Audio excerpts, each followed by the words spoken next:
পরীক্ষায় বসেছিলেন 17,51,000, সফল মাত্র 18,793। এই হলো প্রাথমিকের শিক্ষক নিয়োগের সাম্প্রতিকতম টেটের ফলাফল, যা চোখ কপালে তুলে দিয়েছে শিক্ষাবিদদের। রেকর্ড সংখ্যক পরীক্ষার্থীর টেটে সাফল্যের হার মাত্র 1%।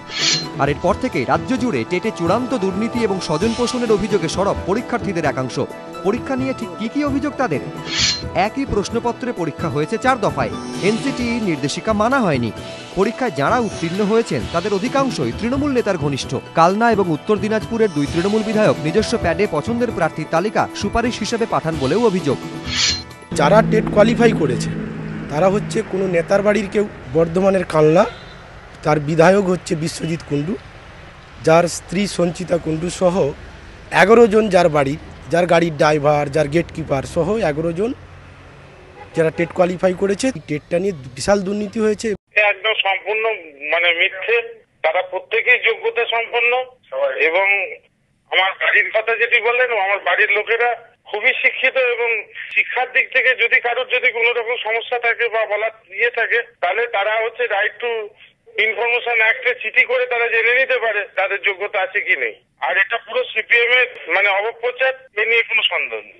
উত্তর দিনাজপুরে যিনি তৃণমূলের প্যাডে সরকারকে সুপারিশ করেছেন 2013 সালে টেট পরীক্ষার জন্য, উনি যাকে যাকে সুপারিশ করেছেন তারাই যেন চাকরি পায়। ওদের ওই লিস্টের মধ্যে 3 জন চাকরি পেয়েছে। পূর্ব মেদিনীপুরের ছাত্রী, এইচএসে 50 নেই, সে টেট কোয়ালিফাইড করেছে। আমার মেয়ে বা আমার ভাইপো যে পেয়েছে তাদের মেরিটে চাকরি পেয়েছে। এখানে সুপারিশের কোনো জায়গা নেই। এইসব প্রশ্ন যারা করছে, এসব কথা যারা তুলছে, তারা অযথা এসব করছে। শুধু পরীক্ষার্থী নয়, শাসক দলের দিকে অভিযোগের আঙুল তুলেছেন খোদ দক্ষিণ 24 পরগনার তৃণমূলপন্থী প্রাথমিক শিক্ষক সংগঠনের নেতা মইদুল হাসানও। পাশাপাশি এই অভিযোগ জানানোর জন্য ভবিষ্যতে তার ক্ষতি হতে পারে বলেও আশঙ্কা করেছেন এই শিক্ষক নেতা। প্যানেল পাবলিশের আগে প্রত্যেককেই বিধায়ক তাদের নিজস্ব নামের লিস্ট পাঠিয়েছিল এবং সেই লিস্ট অনুপাতে মেধাকে গুরুত্ব দেওয়া হয়নি। হয়তো অবশ্যই পাচ্ছি, কারণ কিছু দুষ্টু চক্র আছে বলে তারা আজকের এই দলের ক্ষতি করছে এবং তারা আমাদেরও ক্ষতি করতে পারে। যদিও পরীক্ষার্থী বা তৃণমূলপন্থী শিক্ষক নেতার কোনো অভিযোগই মানতে নারাজ প্রাথমিক শিক্ষা পর্ষদের সভাপতি মানিক ভট্টাচার্য।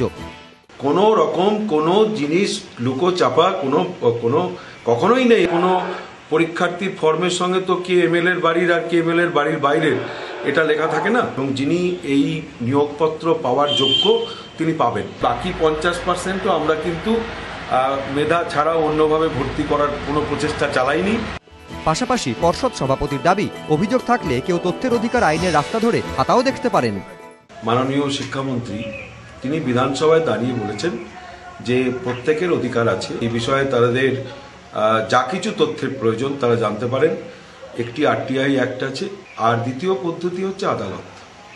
কিন্তু তাহলে নানা জেলা থেকে এভাবে অভিযোগের বন্যা বইছে কেন?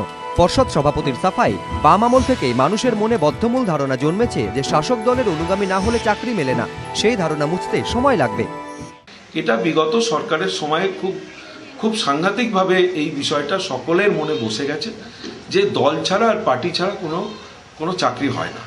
হ্যাঁ, এখন সেই বদ্ধমূল ধারণাটা যেমন অনেক বছর ধরে তৈরি হয়ে গেছে এবং তারা দেখে এসেছে, সেটা চলে যেতেও একটু সময় লাগে। হ্যাঁ, এবং আমাদের কাছে ওটা চ্যালেঞ্জ যে আমরা এই ধারণা থেকে ছাত্রছাত্রীদের একদিন মুক্ত করে ফেলব।